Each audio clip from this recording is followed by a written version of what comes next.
মাটির ফিল্টার যা পানি বিশুদ্ধকরণের জন্য তৈরি। এর কাঁচামাল ধানের তুষ, সিমেন্ট ও বালি, যা সংগ্রহ করা যায় স্থানীয়ভাবেই। একসময় এ শিল্পের জন্য মাধবপুর শুধু দেশে নয়, এশিয়ার অনেক দেশের কাছেই পরিচিত হয়ে উঠেছিল।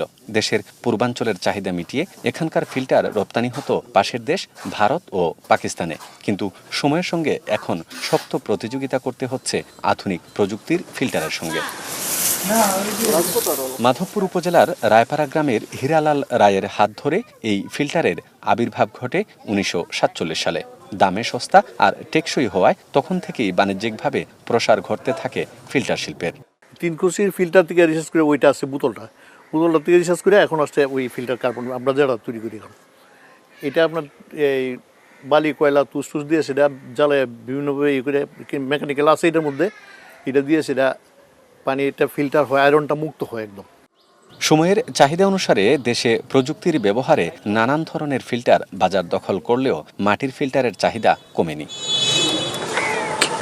পানির অপর নাম জীবন, তাই পানিকে ঠান্ডা আর বিশুদ্ধকরণের জন্য সিলেট অঞ্চলে এই ধরনের ফিল্টারের প্রচুর চাহিদা রয়েছে। এর জন্যই একসময় পাঠ্যপুস্তকেও হবিগঞ্জের এই মাধবপুরকে বলা হতো ফিল্টারের নগরী। কিন্তু সময়ের বিবর্তনে এই ফিল্টারের জায়গা এখন দখল করেছে প্লাস্টিক। তারপরও মানুষের চাহিদার কথা বিবেচনা রেখে এখনও এই আদি ব্যবসাটিকে ধরে রেখেছেন কেউ কেউ। জাহাঙ্গীর মিয়া মাধবপুর পৌরসভার ১ নম্বর ওয়ার্ডের বাসিন্দা। একসময় তিনি অন্য কারো কারখানাতে শ্রমিক হিসেবে কাজ করতেন। ২০ বছর কাজ করার পর ২০১৮ সালে তিনি নিজেই একটি কারখানা চালু করেন। তার বর্তমান কারখানাটিতে তার সাথে পরিবারের অন্য সদস্য সহ বাহিরের শ্রমিক রয়েছেন আরও ১৫ জন। প্রতি মাসে তার কারখানা থেকেই তিনি অন্তত ১৫০০ ফিল্টার বিক্রি করে থাকেন, যেগুলোর মূল্য আকারভেদে ৪০০ টাকা থেকে ১৫০০ টাকা পর্যন্ত। বছর শেষে যে আয় হয় তাতে এ শিল্পের ভবিষ্যৎ নিয়ে অনেক আশাবাদী তিনি। আগে প্রথম ছিল ৩জনের পরে এখন ১৯ জন ফিল্টারের মালিক বানানো হয়েছে। আগে কম চলতো, মানুষের বেশি হতো না, এখন এরা সারা দেশে ছড়িয়ে গেছে।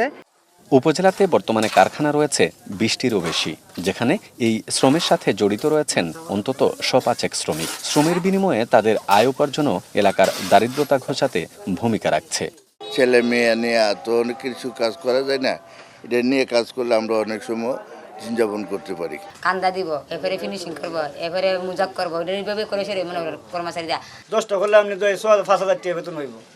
এটা কাম দিয়ে কথা, আর যে দূর করতে পারে দূর বেতন বাড়বো।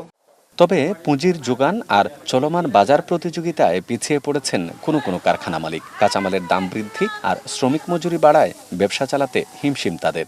যদি সুন্দরভাবে বানায়, কি প্রোডাকশনটা যদি সঠিক মাপে বানায়, ১৫-২০ বছর একটা ফিল্টার সার্ভিস হয়। প্রচুর চাহিদা আছে, কিন্তু এদের যন্ত্র নাই, নিম্নমানের ফিল্টারের যন্ত্র আমরা বাজারে টিকে রাখতে পারি না। ব্যবসায়ীরা জানান, সরকারি পৃষ্ঠপোষকতা আর আধুনিকায়ন করতে পারলে বাজার ব্যবস্থায় বিপুল সম্ভাবনা নিয়ে হাজির হবার সক্ষমতা আছে হবিগঞ্জের এই শিল্পের। টাকার সংকট আছে, শ্রমিকের সংকট আছে, এই কারণে আপনার মালগুলা বেশি বানানো যায় না, কিন্তু বানাইতে গেলে আপনার প্রতি মাসে ৫-৬ পিস মাল বিক্রি করা যাইত।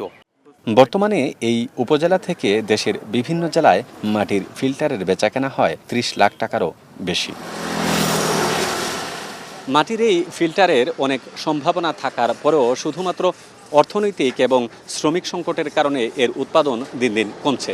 স্থানীয়রা বলছেন, সরকার দেশীয় শিল্পকে ধরে রাখার চেষ্টা করলে এ অঞ্চলের মানুষ যেমন অর্থনৈতিকভাবে লাভবান হতো, তেমনি আত্মকর্মসংস্থান তৈরিতে গুরুত্বপূর্ণ ভূমিকা পালন করত এই শিল্পটি। গুলজার আহমেদ, এখন মাধবপুর, হবিগঞ্জ।